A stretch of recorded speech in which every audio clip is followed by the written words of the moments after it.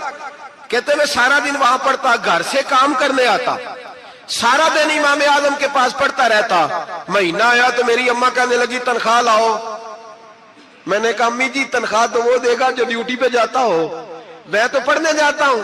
کہتے اماں گھر سے نکلی اور بڑے غصے کے ساتھ نکلی. کہنے لگی مولوی نے میرا بچہ خراب کر دیا, میرا بچہ خراب کر دیا.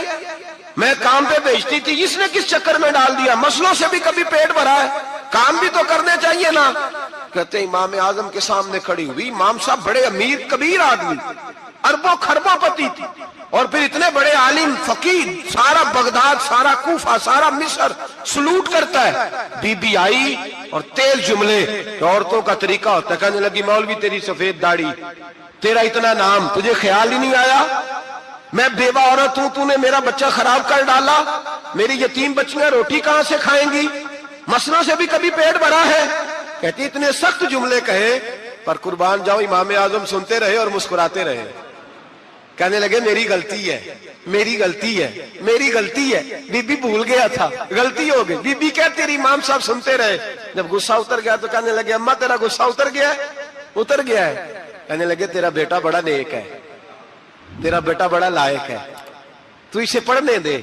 کہنے لگے چپ کر بے مولوی, یہ پڑھے گا تو میں روٹی کہاں سے کھاؤں گی. امام صاحب کہنے لگے مجھے بتائے گی تیرے گھر کا خرچہ کتنا ہے. اس نے ایک لفظ تو ہے 3 دینار کا, ایک روایت ایسی بھی لکھی ہے بزرگوں نے. کہنے لگی 40 درہم ہے. اور اماں کہتی میں نے جان بوجھ کے زیادہ بتائے, حالانکہ میں کناک کا خرچہ کرتی تھی, لیکن جب کھلا ڈلا کرے تو وہ والا خرچہ بتایا. میں نے کہا 40 درہم خرچہ ہے, تو دے گا. تو کہتے امام اعظم کہنے لگے اماں تجھے لینے نہیں آنا پڑے گا, پہلی سے پہلے تیرے گھر میں پہنچ جایا کریں گے, یکم سے پہلے آئیں گے. او بھائیو کہاں استاد ملتے ہیں, کہاں استاد ملتے ہیں, کہاں وہ لوگ ملتے ہیں جو دعائیں مانگتے, التجائے کرتے, پیار کرتے. گزر گیا وہ دور, اب تو سوٹ لینے کا دور ہے, مٹھائیاں لینے کا دور ہے, ہاتھ ڈلوانے کا دور آیا ہے. اب کون پوچھتا ہے, اب تو پوچھتے ہیں تو میرے لیے کیا لایا ہے.